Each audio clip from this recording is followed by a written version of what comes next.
Década de los 80 y los albores de la globalización en Honduras.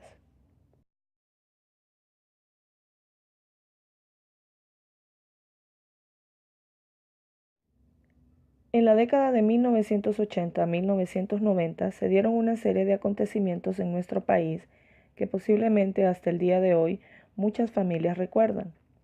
La historia nos habla de cómo los gobernantes aliados con los militares fueron responsables de muchos asesinatos y de secuestros que hoy por hoy siguen sin esclarecerse.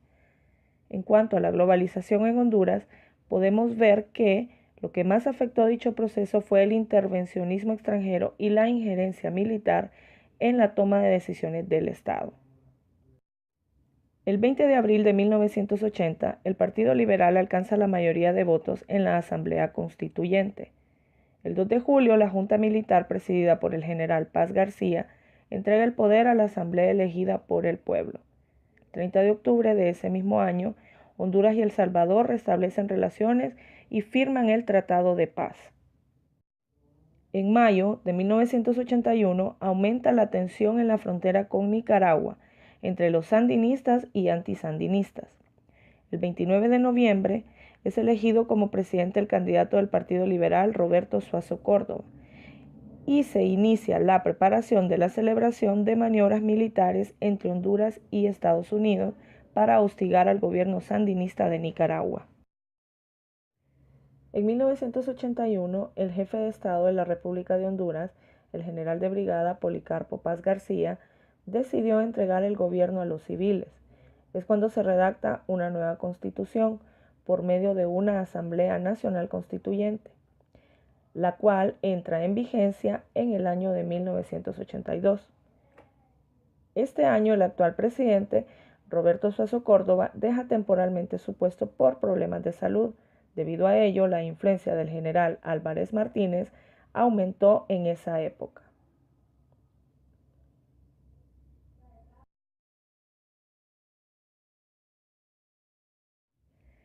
En 1982 se da la clasificación de Honduras por primera vez a un mundial de fútbol.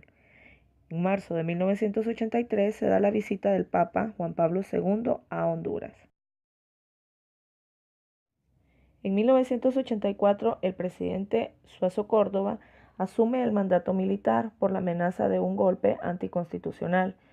En 1985 se celebran elecciones para elegir nuevo presidente.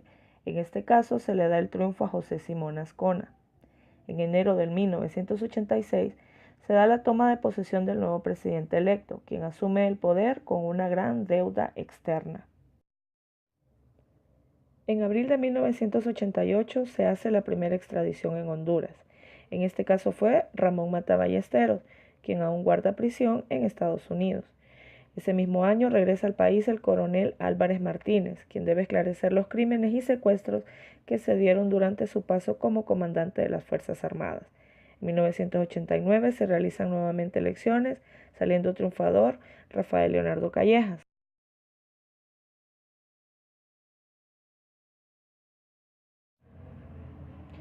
Globalización en Honduras. El país en la década de los 80 enfrentaba una situación económica difícil. Había ausencia de un programa de desarrollo y esto llevó a que diferentes organismos financieros internacionales intervinieran y nos impusieran sus exigencias. Entre estos organismos tenemos la Agencia Internacional de Desarrollo, el Fondo Monetario Internacional y el Banco Mundial.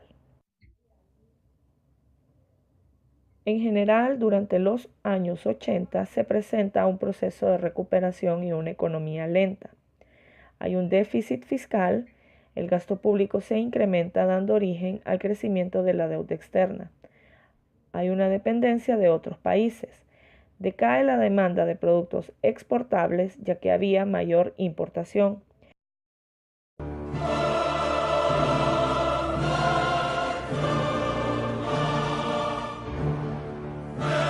1993, el gobierno de Honduras reconoció la desaparición forzada de 184 personas en la década de los 80. El delito fue atribuido al Escuadrón 316, dirigido por el general Gustavo Álvarez Martínez y entrenado por fuerzas especiales estadounidenses en el exterior. Tenían un pensamiento muy diferente a lo de la línea del Estado y no todos estamos obligados ni a pensar ni a actuar igual. También se penalizaba mucho a la juventud, es decir, el hecho de ser joven y de ser universitario era como casi una especie de pecado. Pues, decir, Por ello fue utilizada como base principal de Washington, fortaleciendo, según documentos desclasificados, el rol del Batallón 316. El embajador Negroponte se encargó de supervisar la creación de la base aérea El Aguacate, donde entrenaron al ejército de la contrarrevolución nicaragüense y donde se torturaban y asesinaban a los detenidos ilegalmente. Una unidad que se creó con el apoyo de Estados Unidos, con el propósito de luchar contra la insurgencia en la región, en el sentido de identificar probables enemigos, entre comillas, ¿no? del sistema.